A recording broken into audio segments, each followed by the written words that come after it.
Hello friends, तो आज की इस वीडियो में मैं आपके साथ डिस्कस करने वाली हूँ कि फाइनेंशियल ईयर 24-25 यानी कि असेसमेंट ईयर 25-26 के लिए फॉर्म 10IA किन पर्सन को फाइल करना कंपलसरी है, किन को फाइल करना कंपलसरी नहीं है। साथ ही ये जो आपका फॉर्म 10IA है वो क्या होता है, इसको फाइल करने की कंडीशन क्या है, इसकी ड्यू डेट क्या है, यानी कि आपको कौन सी डेट के पहले इसे फाइल करना है। और साथ ही यदि आप इसको ड्यू डेट से पहले फाइल नहीं कर पाते हैं तो उस केस में इसके क्या क्या कॉन्सिक्वेंसेज है जो कि आपको बियर करने पड़ सकते हैं। तो इस तरीके से यदि आप भी एक बिजनेसमैन और प्रोफेशनल है और उस केस में यदि आपके ऊपर ITR 3 या ITR 4 फॉर्म एप्लीकेबल होता है तो आज की जो ये वीडियो है वो आपके लिए काफ़ी यूजफुल होने वाली है, इसलिए वीडियो को एंड तक जरूर देखें। What is form 10IEA।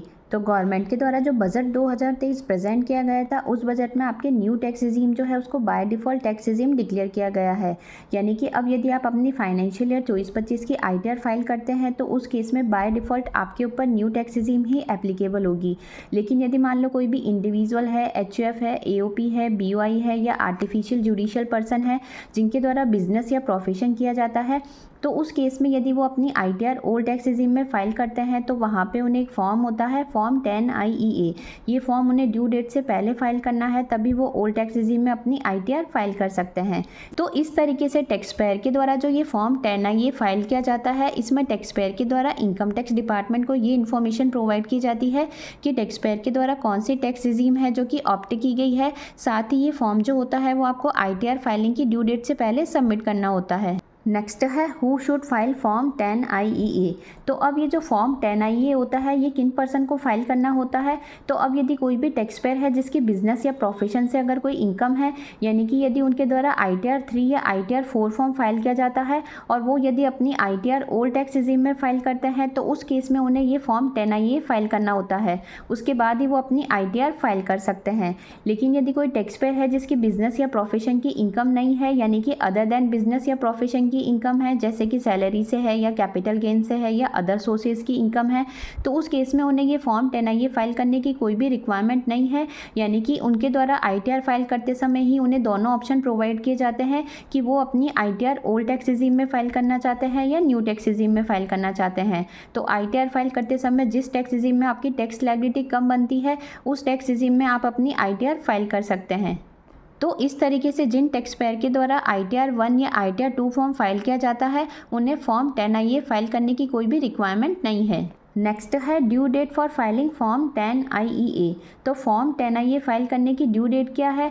तो ये फॉर्म जो है वो आपको इनकम टैक्स रिटर्न फाइल करने की जो डेडलाइन है 15 सितंबर 2025, उससे पहले आपको ये फॉर्म सबमिट करना है। उसके बाद ही आप अपनी ITR फाइल कर पाएंगे। लेकिन यदि आपके ऊपर टैक्स ऑडिट के प्रोविज़न एप्लीकेबल होते हैं तो उस केस में आप ये फॉर्म 31 अक्टूबर 2025 से पहले भी फाइल कर सकते हैं। साथ ही जब आपके द्वारा ये फॉर्म फाइल किया जाता है तो उस केस में आपको एक्नॉलेजमेंट नंबर भी प्रोवाइड किए जाते हैं। तो ये एक्नॉलेजमेंट नंबर जो होते हैं वो आपके लिए काफ़ी इंपॉर्टेंट होते हैं, क्योंकि इसके थ्रू ही ट्रैक किया जाता है कि आपके द्वारा फॉर्म 10IA फाइल किया गया है या नहीं किया गया है। इस तरीके से आपके द्वारा जो फॉर्म 10IA सबमिट किया जाता है और उस केस में जो आपको एक्नॉलेजमेंट नंबर प्रोवाइड किया जाता है, तो वो एक्नॉलेजमेंट नंबर और जिस दिन आपके द्वारा ये फॉर्म फाइल किया जाता है उसकी डेट, ये दोनों आपको ITR फाइल करते समय ITR फॉर्म में भी मेंशन करना कंपलसरी है। लेकिन यदि आपके द्वारा इस फॉर्म को टाइमली फाइल नहीं किया जाता है तो उस केस में आप ओल्ड टैक्स रिजीम को स्विच नहीं कर सकते हैं। नेक्स्ट है टैक्स पेयर को जो फॉर्म 10IA होता है वो फाइल करने का ऑप्शन लाइफ में कितनी बार प्रोवाइड किया जाता है, इसको हम एक एग्जाम्पल के साथ समझ लेते हैं। फॉर एग्जाम्पल मान लो मिस्टर राम है जो कि एक बिजनेसमैन है और उसके द्वारा असेसमेंट ईयर 25-26 में अपनी ITR जो है वो ओल्ड टैक्स रिजीम में फाइल की जाती है। तो इस तरीके से मिस्टर राम के द्वारा जब अपनी असेसमेंट ईयर 25-26 की ITR फाइल की जाएगी तो बाय डिफ़ॉल्ट उसके ऊपर न्यू टैक्स रिजीम एप्लीकेबल होती है। लेकिन यदि mister Ram old tax regime में अपनी ITR फाइल करना चाहता है तो उस केस में उसे ड्यू डेट से पहले एक फॉर्म होता है फॉर्म 10IEA, ये फॉर्म फाइल करना है। उसके बाद ही वो ओल्ड टैक्स रिजीम को ऑप्ट कर सकता है और ओल्ड टैक्स रिजीम में अपनी ITR फाइल कर सकता है। अब हम ये एज्यूम कर लेते हैं कि मिस्टर राम के द्वारा असेसमेंट ईयर 26-27 में न्यू टैक्स रिजीम ऑप्ट की जाती है, यानी कि मिस्टर राम जो है वो ओल्ड टैक्स रिजीम से ऑप्ट आउट होकर न्यू टैक्स रिजीम में फिर से री एंटर करना चाहता है। तो उस केस में मिस्टर राम को फिर से ड्यू डेट से पहले फॉर्म 10IA फाइल करना है। नेक्स्ट, अब यदि मान लो मिस्टर राम जो है वो असेसमेंट ईयर 27-28 में फिर से यदि ओल्ड टैक्स रिजीम को ऑप्ट करना चाहता है, तो क्या mister Ram old tax regime में अपनी ITR फाइल कर सकता है क्या? तो यहाँ पे मिस्टर राम जो है उसको असेसमेंट ईयर 27-28 में ओल्ड टैक्स रिजीम में ITR फाइल करने का ऑप्शन प्रोवाइड नहीं किया जाएगा, क्योंकि यहाँ पे मिस्टर राम जो है उसको फॉर्म 10IA फाइल करने का ऑप्शन लाइफ में 2 ही बार प्रोवाइड किया जाता है।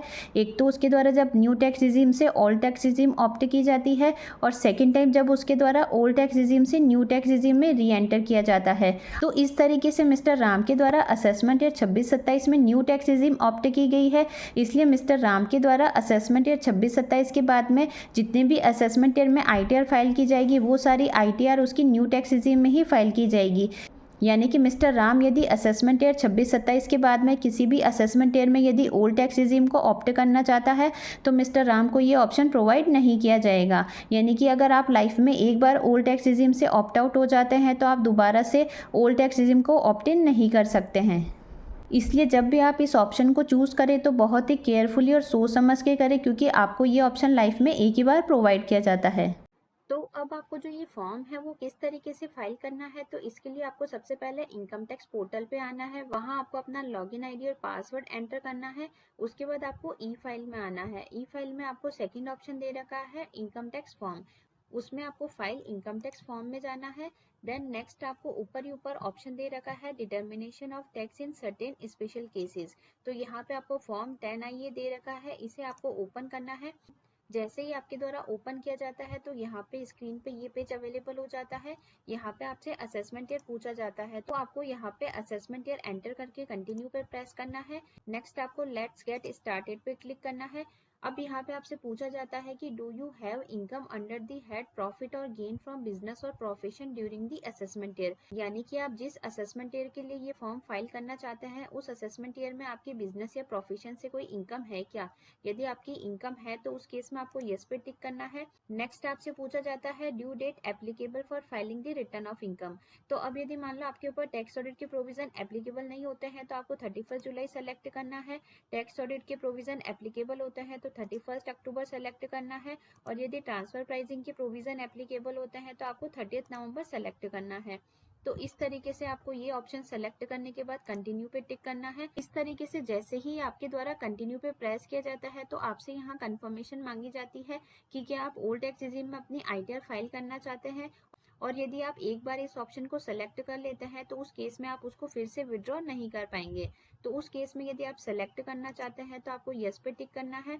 देन यहाँ पे आपसे बेसिक इन्फॉर्मेशन मांगी जाती है, तो यहाँ पे आपको अपनी एक बार जो बेसिक इन्फॉर्मेशन है उसको जरूर चेक करना है कि वो करेक्ट है या नहीं है। नेक्स्ट आपसे पूछा जाता है वेदर ऑप्टिंग आउट ऑफ और री entering the regime provided under subsection 1A of section 115 BAC, यानी कि आप न्यू टैक्स रिजीम को डिसकंटिन्यू करके ओल्ड टैक्स रिजीम को ऑप्ट करना चाहते हैं या फिर आप ओल्ड टैक्स रिजीम से न्यू टैक्स रिजीम में री एंटर होना चाहते हैं।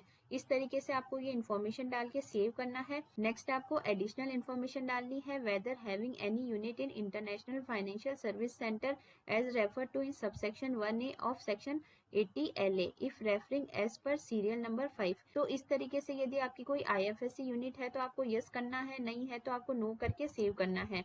सेव करने के बाद यहाँ पे आपके पास डिक्लेरेशन और वेरिफिकेशन का ऑप्शन है, तो इस तरीके से आपको वेरिफिकेशन करना है। अब जैसे ही आपके द्वारा सेव कर दिया जाता है तो उसके बाद में आपके पास वेरिफिकेशन का ऑप्शन आता है। यहाँ पे आपको अपनी वेरिफिकेशन की डिटेल डालनी होती है, उसके बाद आपको इसे सेव करना होता है। सेव करने के बाद आपके पास ऑप्शन आता है ई वेरीफाई करने का।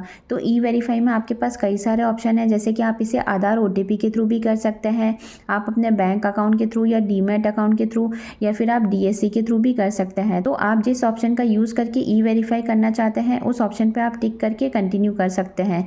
अब जैसे ही आपके द्वारा कंटिन्यू के बटन पर टिक किया जाता है तो आपसे कंफर्मेशन मांगी जाती है are you sure you want to submit the form 10IA, कि क्या आप अपना फॉर्म सबमिट करना चाहते हैं। तो उस केस में यदि आप यस के ऑप्शन पर टिक कर देते हैं तो आपका जो ये फॉर्म है वो सक्सेसफुली सबमिट हो जाता है। तो इस तरीके से आप इस फॉर्म को ऑनलाइन सबमिट कर सकते हैं। तो आई होप आज की जो ये वीडियो है वो आपके लिए काफ़ी यूज़फुल रही होगी। वीडियो से अगर किसी तरह की हेल्प मिली हो तो चैनल को लाइक शेयर एंड सब्सक्राइब करना ना भूलें। Thanks for watching.